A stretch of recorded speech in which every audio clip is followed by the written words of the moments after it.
कि कवितावली में भी धनुष टूट रहा है और शुक रामायण में भी धनुष टूटने वाला है। बस जय जय श्री सीताराम।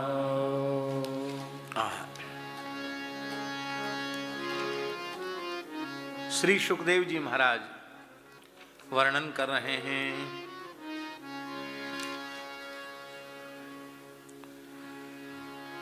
विश्वामित्राध्वरेयेन मारीचाद्या निशाचरा पश्यतो लक्ष्मणस्यैव हता नैऋतपुङ्गवा।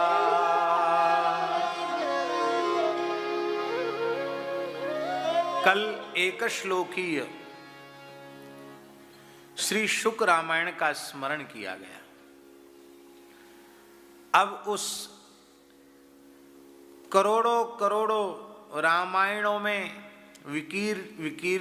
विकीर्ण श्री रामचरित्र को शुकदेव जी ने अपनी विलक्षण सामर्थ्य से 2 अध्यायों में समाहित किया और उन 2 अध्यायों के सार सर्वस्व को एक श्लोकीय शुक रामायण में समाहित किया। अब पुनः उस एक श्लोकीय शुक रामायण का ही 2 अध्यायों के रूप में व्याख्यान कर रहे हैं। बड़ी अद्भुत पद्धति है।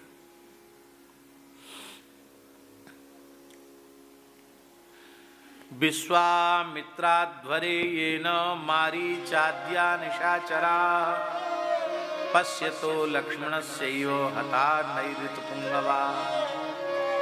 सबसे पहले यज्ञ का स्मरण सुखदेव जी कर रहे हैं। उसका प्रयोजन है यज्ञ संस्कृति की रक्षा के लिए और उसकी सुप्रतिष्ठा के लिए ही भगवान का अवतरण होता है।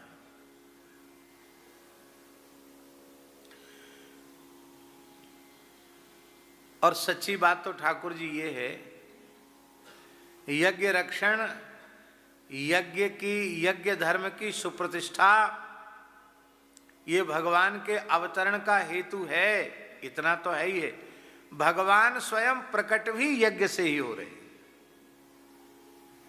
यज्ञीय चरु से ही भगवान प्रकट हो रहे हैं।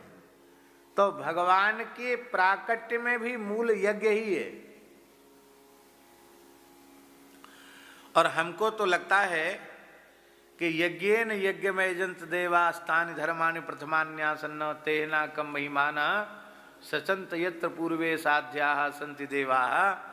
इस मंत्र के रूप में लगता है भगवान श्री राम के चरित्र का ही स्मरण वेद की ऋचाएं कर रही। आप अनुसंधान करेंगे तो पूरे मंत्र का अर्थ श्री राम चरित्र में घटित हो जाएगा।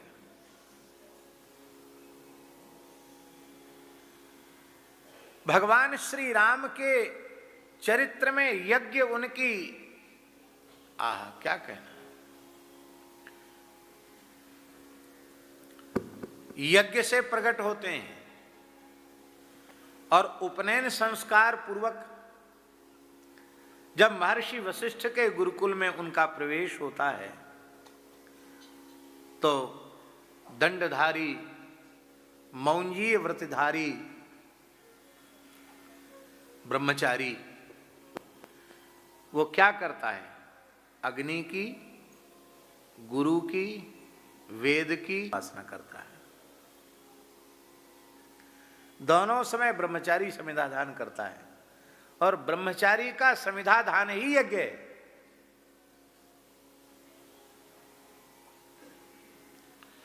अब बेचारा ब्रह्मचारी कहां से तिल जौ चावल सब इकट्ठा करेगा, हैं? कहां से लंबी चौड़ी विधि करेगा?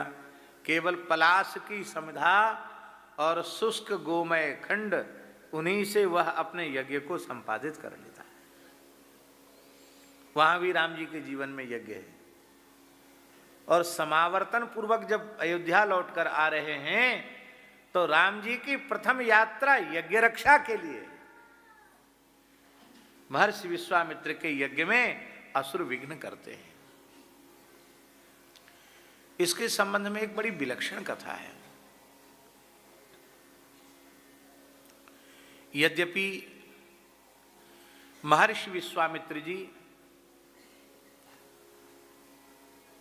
सत्यवादी सूर्यवंशी नरेश हरिश्चंद्र की कठोर परीक्षा न लेते तो संपूर्ण ब्रह्मांड में, त्रिभुवन में उन राजर्षि हरिश्चंद्र की सत्यवादिता को भला कौन जान पाता।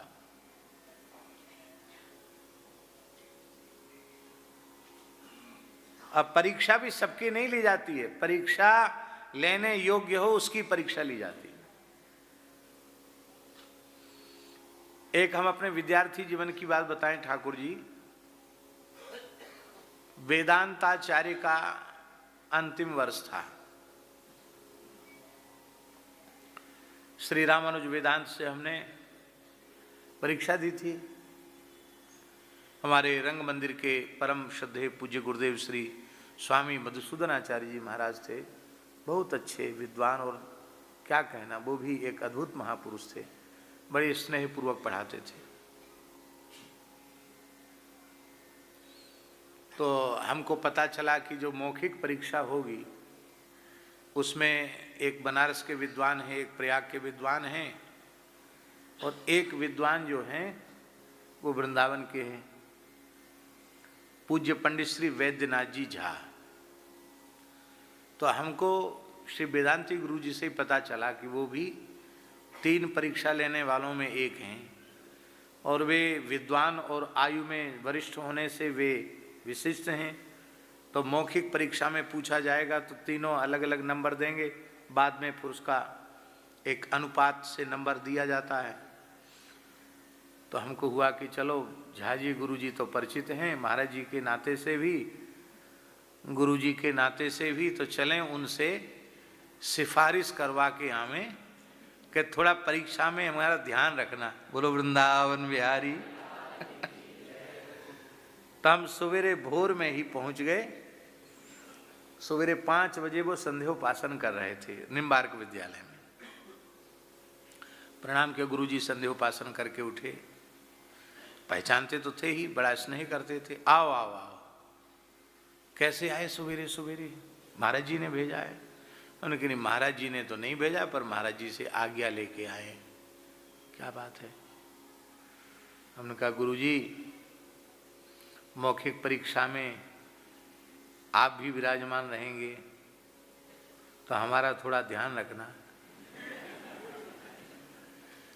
बोले ये आपने बहुत अच्छा किया जो आपने आकर कह दिया। अब हम बढ़िया से ध्यान रखेंगे आपका, और किसी से पूछे न पूछें, आपसे जरूर पूछेंगे।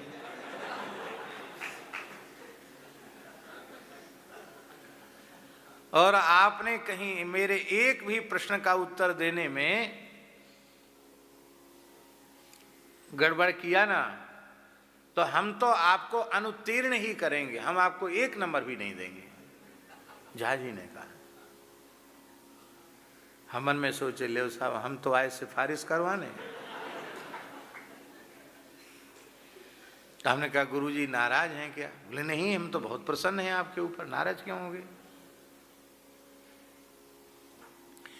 इस तरह की बात उसको कहनी चाहिए जो पढ़े नहीं। आप पढ़ते हैं अब फिर आप इतना भीतर से घबरा रहे हो, तो अच्छी बात नहीं। कितने लोग वहां आएंगे, उनसे पूछा जाएगा कि अद्वैत शब्द की व्युत्पत्ति बताओ, नहीं बता पाएंगे।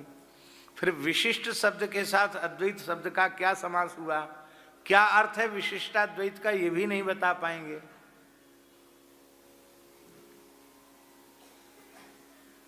आप बताने योग्य हैं तो आप कहते हैं कि हमारा ध्यान रखना। हम ध्यान रखेंगे आपका, बढ़िया से ध्यान रखेंगे। तो हमने कहा गुरुजी तो ठीक है, पढ़ा तो हमने आपकी कृपा से है, पर थोड़ा सा बता दो कि आप क्या क्या पूछेंगे। अरे बोले जब हम बता ही देंगे तो तुम परीक्षा क्या दोगे? इसलिए ये नहीं बताया जाता है कि हम कौन सा प्रश्न पूछेंगे। उन्होंने ये बात कही, सबकी परीक्षा नहीं ली जाती है, परीक्षा लेने योग्य की परीक्षा ली जाती है। और उन्होंने बड़ी कृपा की, हमको मौखिक परीक्षा में 100 में 100 नंबर मिले।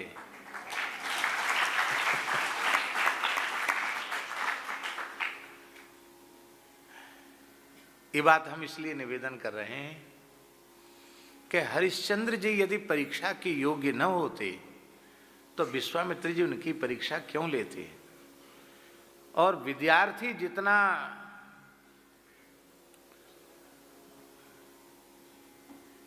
विशिष्ट होता है, परीक्षा भी उसकी उतनी ही अधिक कठोर होती है। उसकी योग्यता के अनुसार प्रश्न पूछे जाएंगे ना। तो विश्वामित्र जी ने बड़ी कठोरता की। आप पुराणों में, मार्कंडेय पुराण में, जहाँ जहाँ पुराणों में विश्वामित्र सत्यवादी हरिश्चंद्र का चरित्र है, वहाँ आप पढ़ेंगे तो आपके मन में विश्वामित्र जी के प्रति एक अलग प्रकार की छवि निर्मित हो। अरे कैसे महात्मा, इतनी कठोरता, जब देखो तब डंडा लेके तैयार हैं।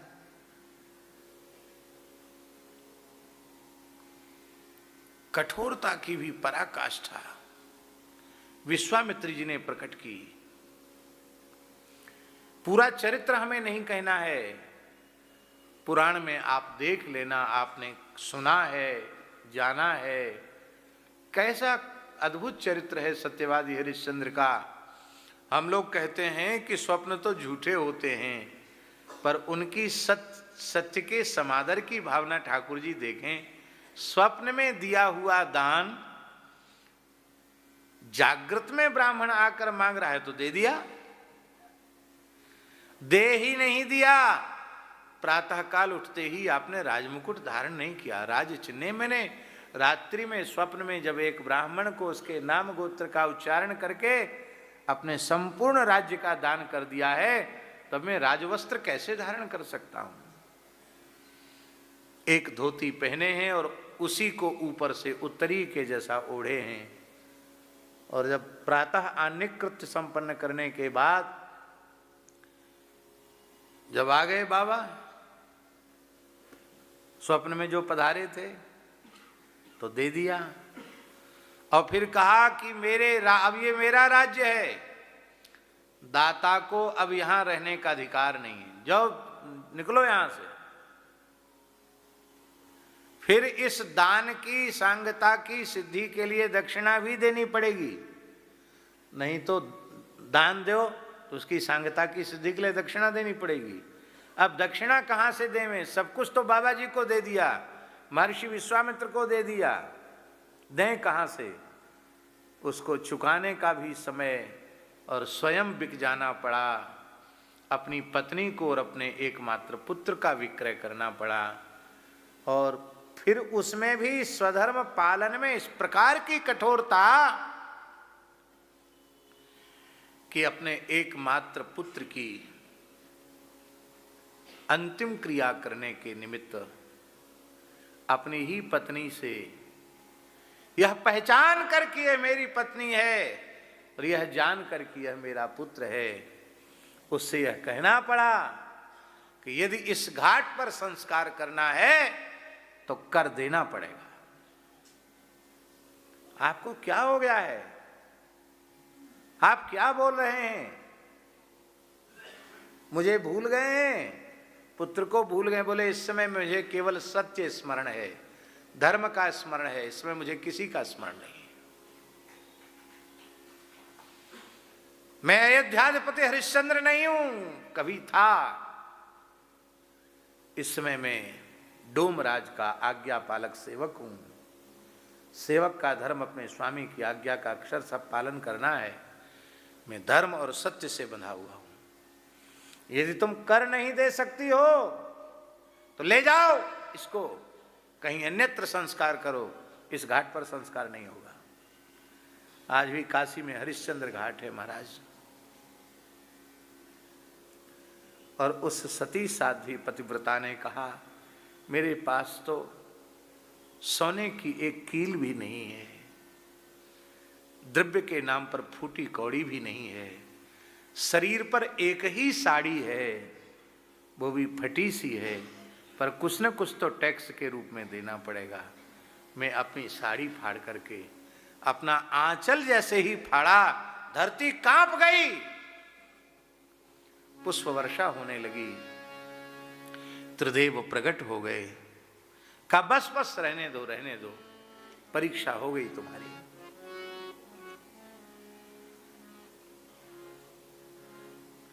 आज भी ठाकुर जी ये नियम है। पूज्य धर्म सम्राट स्वामी करपात्री जी महाराज का जब जल समाधि हुई, डोमराज ने आकर कहा, महाराज ध्यान से सुनो, मैं डोमराज हूं, मेरी आज्ञा के बिना यहां जल समाधि नहीं हो सकती, मुझे टैक्स देना पड़ेगा, कर देना पड़ेगा। जगत गुरु शंकराचार्य पुरी पीठाधीश्वर श्री स्वामी निरंजन देव जी तीर्थ ने कहा, कहो महाराज क्या चाहिए आपको? कहे करपात्री जी के कंठ में पड़ी हुई जो रुद्राक्ष की माला है मुझे मिल जाए, बस टैक्स हो गया। बोले वो तो दूसरों ने ले ली, अब है नहीं। बोले कोई बात नहीं, आप अपनी माला दे दीजिए। शंकराचार्य जी ने अपनी माला, बोले हाँ टैक्स हो गया, आप संस्कार करो। क्यों? मैं उसी खानदान का हूं। ठाकुर जी लोग हल्ला मचा रहे हैं, ये है सामाजिक समरसता है कि यति चक्रवर्ती को भी, यति चक्रवर्ती के शरीर के अंतिम संस्कार के लिए भी उसको पावर है कहने का कि हमारा कर चुका हो।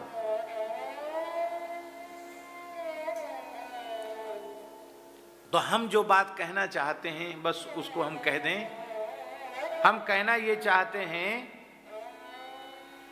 कि इस कठोर परीक्षा में सत्यवादी हरिश्चंद्र, उनकी सत्यवादिता उजागर हुई, वे परीक्षा में उत्तीर्ण हुए,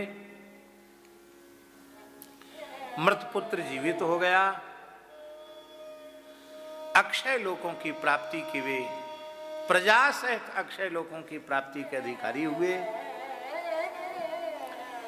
किंतु इस कठोर परीक्षा से भक्त वत्सल भगवान श्री हरि का हृदय बहुत व्यथित हो गया। बोले बाबा भले ही आपने महिमा बढ़ाई है हरिश्चंद्र की, पर थोड़ी नरमी दिखाकर परीक्षा ले लेते। इतनी कठोरता, आप जैसे ऋषियों के द्वारा इतनी कठोरता, ऐसी निर्दयता उचित नहीं है, इसलिए मैं आपको श्राप देता हूं। आपका आपके अनुष्ठान में, आपके यज्ञ में बाधा पड़ती रहेगी। विश्वामित्र जी बोले ये तो बहुत गड़बड़ किया, हमने तो आपके भक्त की कीर्ति को बढ़ाया, वो आपने इतना बड़ा पुरस्कार दंड के रूप में हमको दिया। भगवान का रोष कुछ शांत हुआ। ये भगवान की भक्त वत्सलता है। भगवान का रोष जब ठाकुर जी शांत हुआ तो बोले कोई बात नहीं, जब हम श्रीमद् दशरथ नंदन के रूप में अवतीर्ण होंगे और यज्ञ रक्षा के लिए जब तुम हमारी याचना करने के लिए आओगे और जब हम पहुंचेंगे तो तुम्हारा यज्ञ पूर्ण हो जाएगा, फिर इस शाप की अवधि की निवृत्ति होगी।